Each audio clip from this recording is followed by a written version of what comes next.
venait d'être publié en 2022 en lien avec la Société française d'anesthésie et réanimation et la Société française de médecine d'urgence. On peut se poser la question pour ceux qui travaillent plus en filière d'anesthésie et réanimation et qui peut-être travaillent moins dans des structures d'urgence ou dans la permanence des soins, pourquoi avoir un topo sur le traumatisme crânien léger. Et en préparant ce topo, je me suis dit qu'on avait tous forcément des questions qu'on était amenés à se poser sur la thématique, ne serait-ce chez des patients qu'on peut prendre en charge suite à une chute, un sujet âgé qui vient d'une fracture de l'extrémité du col du fémur qui est tombé, s'il est sous antiagrément, anticoagulant, qui a des signes de traumatisme crânien, qu'est-ce qu'on en fait en le mettre au bloc, quels examens paracliniques, tout ça, c'est des questions qu'on pourrait pas bien se poser, y compris la liste des animations. Ce topo, il fait suite aux dernières GILAR qui ont lieu il y a un an et demi, où il y a eu une thématique spécifique sur le traumatisme crânien léger, avec 3 topos, et ces topos ouvraient la discussion justement en lien avec les recommandations. Et il y a plusieurs points qui n'étaient pas conclus parce que les discussions étaient en cours. Et du coup, comme on a la chance d'avoir ces recommandations qui ont été publiées, ça va venir présenter les conclusions qui avaient été ouvertes, les pistes d'ouverture qui avaient été ouvertes lors des dernières GILAR. J'ai essayé de vous faire quelque chose de pratico-pratique, s'il y a des questions, n'hésitez pas. La définition relativement simple, c'est le score de Glasgow supérieur ou égal à 13, 30 minutes après la blessure après le traumatisme, et où la présence d'un ou plusieurs signes tels que la confusion, la désorientation, la perte de connaissance initiale, l'amnésie des faits de moins de 24 heures et ou une anomalie neurologique transitoire. On exclut de la définition, et c'est ce qui n'est pas toujours évident à prendre en compte aux urgences parce qu'on n'a pas toujours les éléments, on exclut de la définition donc tous les patients qui sont intoxiqués, on en rencontre quand même fréquemment, les patients qui présentent des troubles de la conscience ou une confusion liée à un grand choc ou à d'autres blessures avec des phénomènes distractifs, une douleur aiguë qui peut entraîner une confusion, ça ne compte pas dans la définition du traumatisme crânien léger, les blessures pénétrantes, et puis pareil, les troubles de la conscience qui sont liés à une tumeur ou à une infection du système nerveux central. L'épidémiologie, c'est ce qui fait que tous on va être amenés à en prendre en charge et à en rencontrer, c'est que c'est une pathologie fréquente, environ 100 000 traumatismes crâniens légers en France par an. Dans les pays développés, de plus en plus, ce sont les patients, on rencontre plus de traumatismes crâniens désormais chez les patients âgés qui chutent, et chez les pays en voie de développement, c'est dans les contextes d'investissement de la voie publique avec une population plus jeune. Il faut bien avoir conscience que le traumatisme crânien léger, un plateau 14 qui est conclu, on dit bon, voilà, ça reste quand même la première cause d'invalidité due à des maladies neurologiques. Et la récupération est complète dans 80% des cas, ce qui est énorme, mais le corollaire de ça, c'est que dans 20% des cas, il y a des séquelles. Et donc l'objectif, c'est d'optimiser la prise en charge des patients qui sont à risque de séquelles ensuite. Toujours dans cette population de traumatisme crânien léger, chez les patients qui sont classés au 15, on se rend compte à travers la littérature que chez ces patients, il y a 5% de patients qui ont des lésions traumatiques au scanner. Et quand on arrive dans les Glasgow inférieurs, entre 13 et 14, il y a 30% de scanners anormaux. Donc ça reste des chiffres qui nous invitent à être vraiment précautionneux, à être attentifs à ces patients parce qu'il y a des choses à faire pour optimiser la prise en charge. Et dans cette population, chez ces patients, il y a jusqu'à 1% de lésions qui vont entraîner des décès ou un recours à une prise en charge chirurgicale invasive. Comme je vous le disais, il y a 80% de patients qui vont s'en sortir sans lésions, mais il y en a 20% qui vont avoir, enfin sans séquelles, il y en a 20% qui vont avoir des séquelles. Et le traumatisme crânien léger chez ces patients, c'est la porte ouverte au long terme des troubles cognitifs, une démence, des AVC, des maladies de Parkinson, de l'épilepsie et des maladies neurologiques chroniques. En préhospitalier, pour ceux qui interviennent dans le cadre de la régulation ou qui font du SAMU, les recommandations explique et nous invite à dire que tout traumatisme crânien léger n'est pas obligé d'aller dans une structure hospitalière. L'objectif de ces recommandations, c'est d'optimiser la filière, d'optimiser le triage et d'évaluer le risque de ces patients. Donc quand on évalue le risque de ces patients, et ce risque d'avoir des lésions neurologiques traumatiques, il y a un certain nombre de patients pour lesquels déjà on a des éléments en hospitalier qui nous font dire que le risque est suffisamment minime pour que ces patients restent à domicile. Les patients qui peuvent donc qui ne sont pas logiques, qui ne sont pas obligatoirement orientés vers une structure hospitalière, sont les patients qui bénéficient d'une surveillance par une tierce personne à domicile et qui n'ont pas de trouble de la coagulation ou de prise anticoagulant, un âge de plus de 65 ans et un traitement antiagrément, les deux ensemble, les patients qui n'ont pas d'intoxication, les patients qui n'ont pas de symptômes autres qu'une céphalie, grande vigilance sur les vomissements, notamment lorsqu'il y a plus d'un épisode qui sont itératifs, lorsqu'il y a une perte de connaissance initiale, une amnésie plus de 30 minutes, une crise convulsive, un déficit ou une altération de la vigilance. Et bien évidemment, lorsqu'il y a des signes de traumatisme, avec des signes de fracture de la base du crâne, tels que les hématomes lunaires qui sont parures, les hématomes masculins, les autorragies, les odorés, etc. De toute façon, cliniquement, je pense que lorsqu'on rencontre ces symptômes, d'emblée, on se pose la question d'orienter ces patients à une structure hospitalière. Grande vigilance, comme je vous l'ai déjà dit, en cas d'intoxication, de vous avez vu. Le cinétique élevé, la cinétique élevée dans les recommandations est définie par le piéton contre un véhicule léger, une projection en dehors du véhicule, une chute de plus de 2 mètres ou de 5 marches. Et lorsqu'on est dans le cas d'un traumatisme crânien léger, ces patients doivent être orientés vers une structure hospitalière, mais lorsqu'il n'y a pas de détresse vitale associée, le trajet, la médicalisation est non nécessaire. Une fois qu'ils arrivent aux urgences, j'ai essayé de vous résumer l'essentiel de ces recommandations sur une diapo par un schéma pour simplifier l'algorithme. Comme je vous l'ai dit, les recommandations elles ont pour objectif de stratifier le risque. Quel est le risque de ces patients d'avoir des lésions intracrâniennes? Et une fois qu'on stratifie le risque, quelle paraclinique on va mettre en œuvre derrière, et après derrière, quelle orientation, quel type, quelle thérapeutique. On a donc 3 risques qui sont définis dans les recommandations. Haut risque, risque moyen et risque faible de lésions oncologiques intracrâniennes. Pour stratifier ce risque, quand le patient arrive, initialement, on n'a que la clinique et l'anamnèse. Ceux qui sont à haut risque, c'est des patients comme, je l'ai déjà dit avec le hospitalier, qui ont des troubles de l'hémostase, qui sont anticoagulés, qui ont une bithérapie antiplaquettaire, antiagrégante, une maladie hémorragique constitutive, les patients qui présentent des signes cliniques de fracture de la voûte ou de la base du crâne, un Glasgow strictement inférieur à 15 à 2 heures du traumatisme sans intoxication, plus de 1 épisode de vomissement, ceux qui ont convulsé et ceux qui ont un déficit neurologique focalisé. Là, c'est les patients qui sont à haut risque de présenter des lésions intracrâniennes traumatiques. Risque modéré, l'âge de plus de 65 ans avec une mono-antiagrégation, un Glasgow strictement inférieur à 15 à 2 heures, mais avec une intoxication, notamment l'alcoolisation. Les patients qui ont un traumatisme avec une cinétique élevée, je vous l'ai défini juste avant, et l'amnésie des faits supérieure à 30 minutes avant le traumatisme.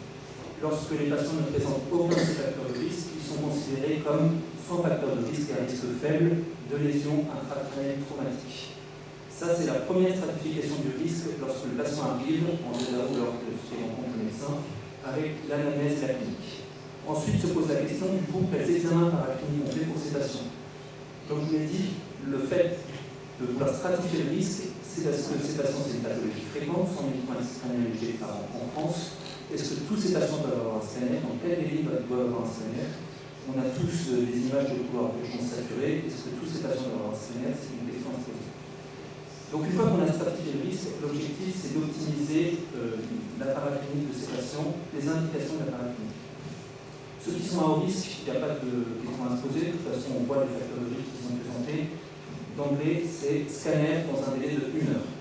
Délai de 1 heure, on dit bien que de toute façon, le patient qui a convulsé ou qui a un déficit neurologique focalisé, en règle générale, il va être dans un secteur scopé, une salle de déchocage ou une salle de lit chaud, et qu'effectivement, le scanner, on ne le demande pas rapidement. Pour ceux qui sont à risque intermédiaire, c'est là qu'intervient un nouvel élément, une nouveauté dans ces recommandations avec un avis expert fort. C'est le topo qui a eu il y a 1 an et demi au GILA, que je vous invite à regarder si vous avez des questions. Et il y a une place en fonction du délai par rapport auquel on se situe par rapport au traumatisme, si on est à plus de 3 heures ou à moins de 3 heures, il y a une place pour les biomarqueurs. On a désormais la troponine des PNP du traumatisme crânien léger. Le marqueur qu'on va utiliser, le biomarqueur, c'est la protéine S100-bêta. Les biomarqueurs, donc l'ADXR est fort, ils vont permettre de diminuer le nombre de scanners effectués dans le sein de cette population de 15 à 30%, ce qui diminue quand même, ce qui optimise quand même les filières au sein des urgences, ce qui va permettre de diminuer les radiations, de diminuer les coûts, mais cette protéine, elle n'a un intérêt utilisable que dans le traumatisme crânien isolé, parce qu'elle est également présente dans d'autres cellules du corps, et donc celle qui est présentée dans les recommandations, la protéine S100-bêta, qui est la plus décrite dans la littérature, il faut bien avoir conscience que c'est un traumatisme crânien isolé. Le taux qui est utilisé, c'est 0,1 hémat par litre. Si on est au-dessus, c'est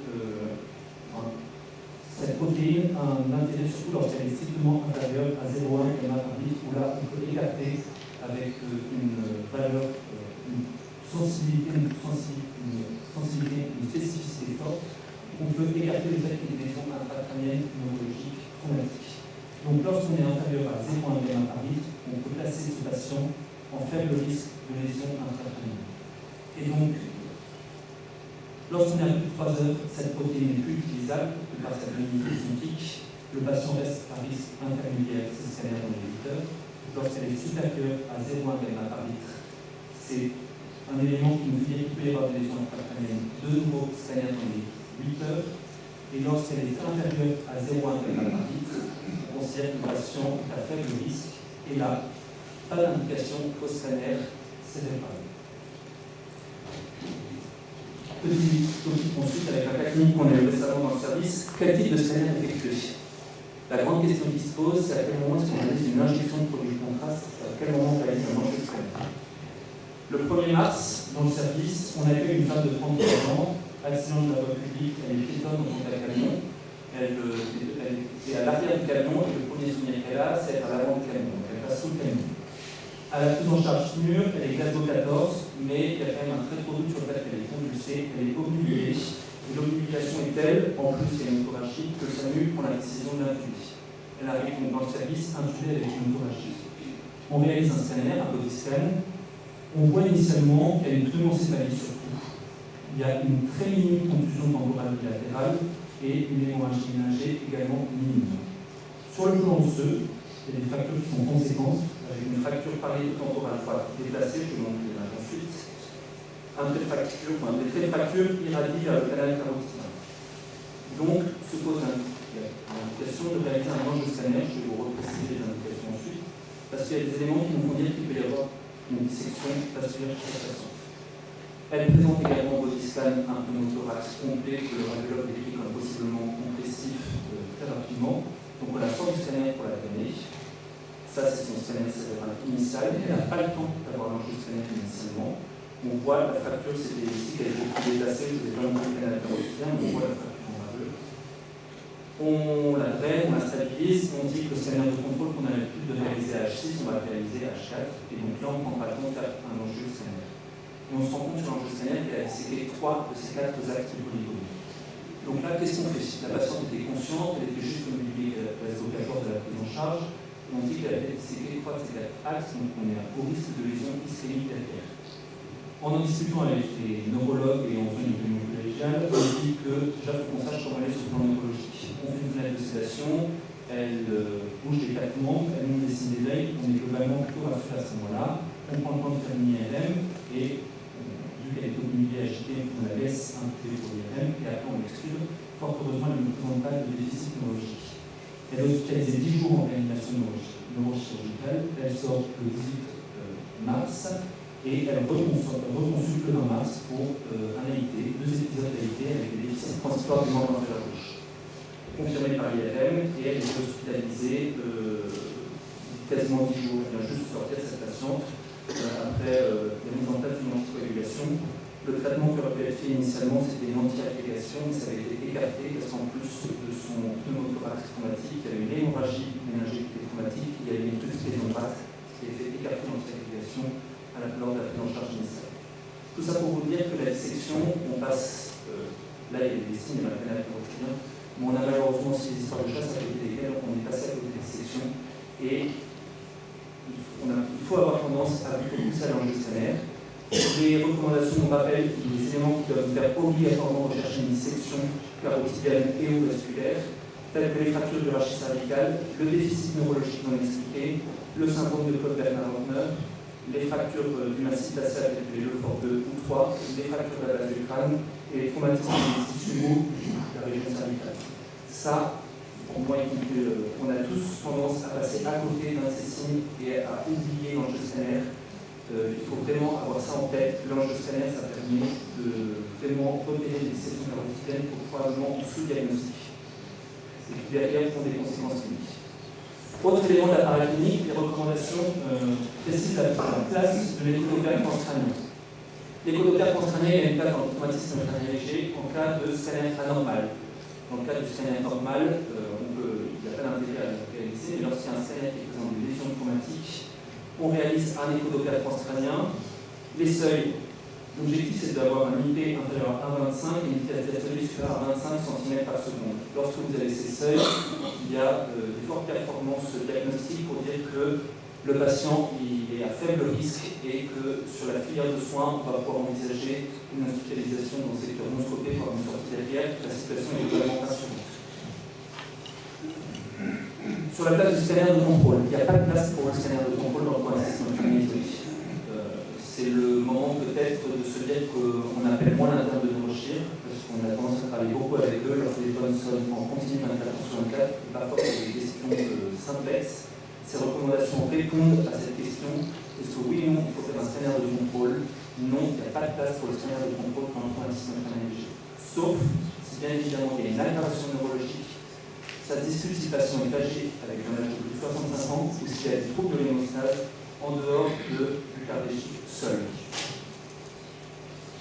Quid justement des anticoagulants et des antiagréments bactériens? Qu'est-ce qu'on fait quand le patient présente des lésions traumatiques cérébrales et qu'il met son anticoagulant et ou antiagrément?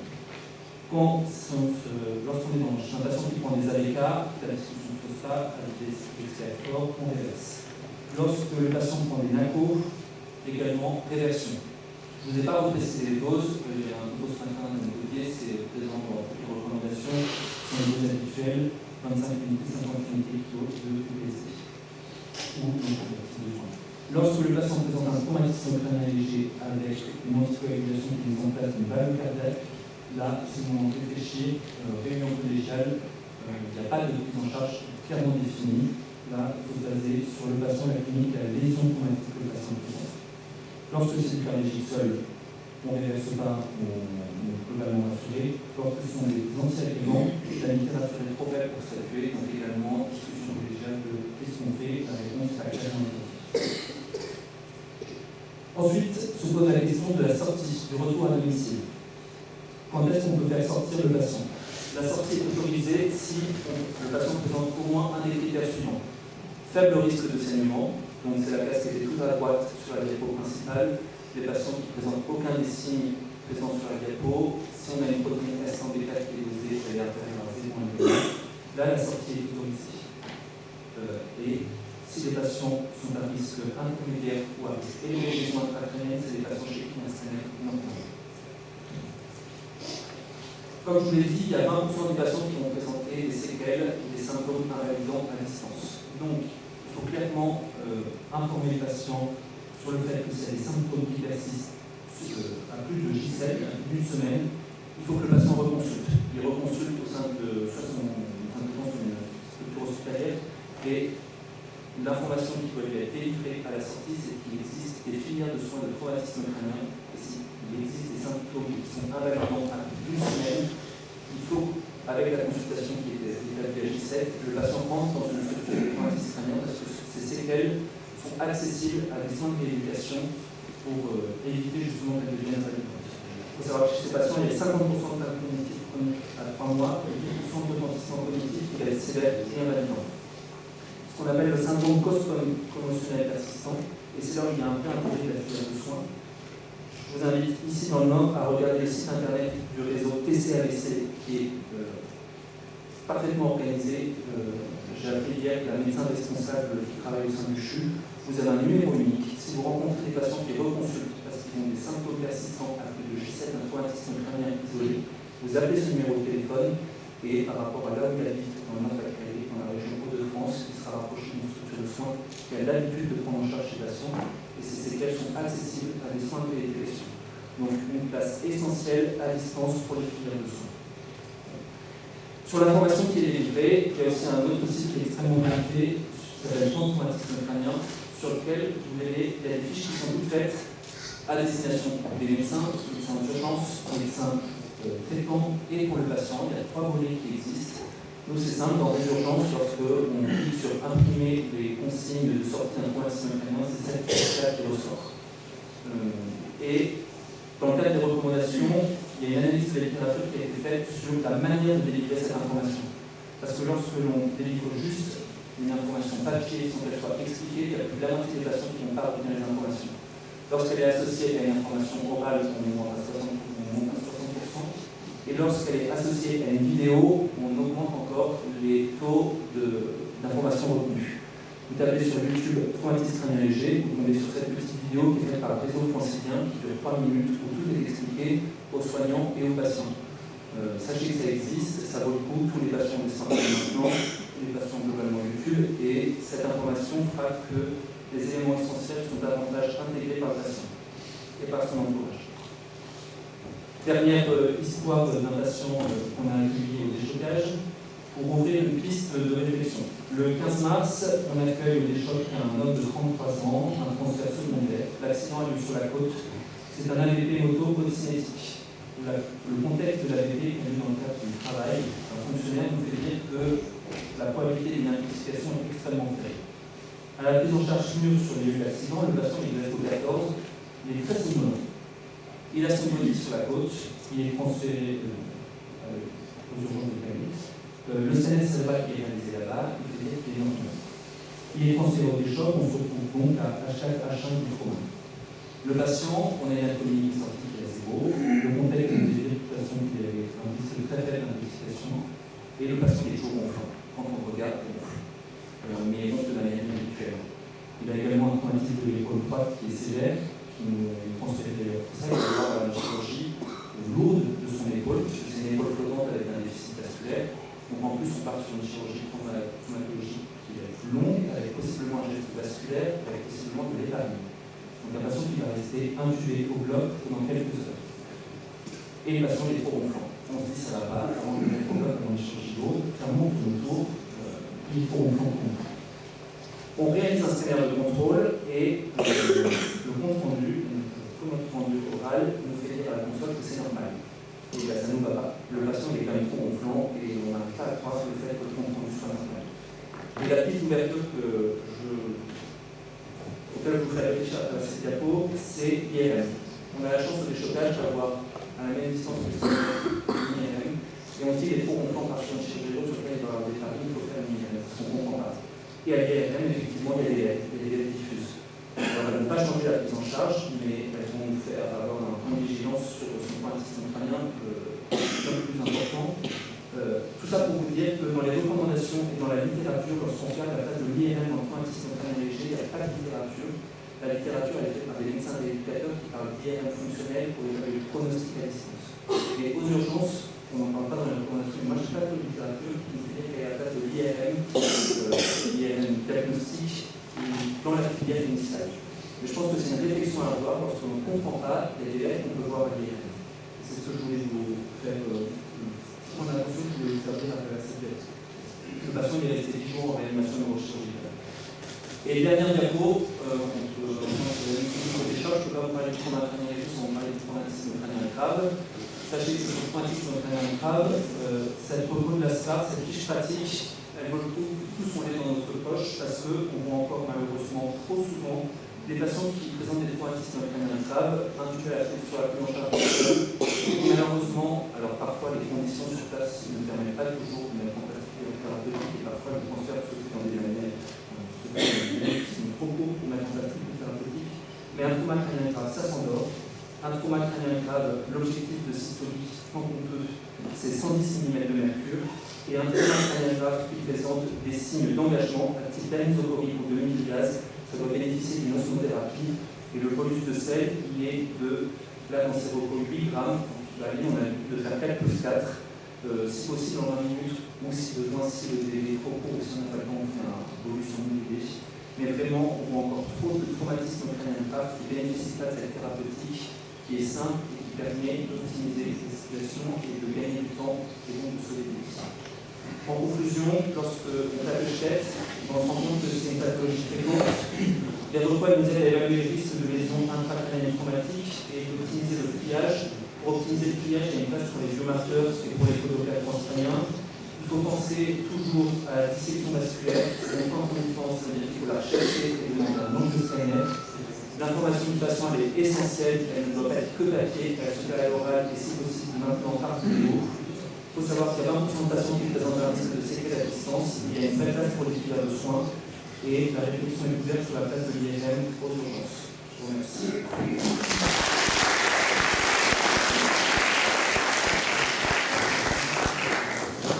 Vous avez des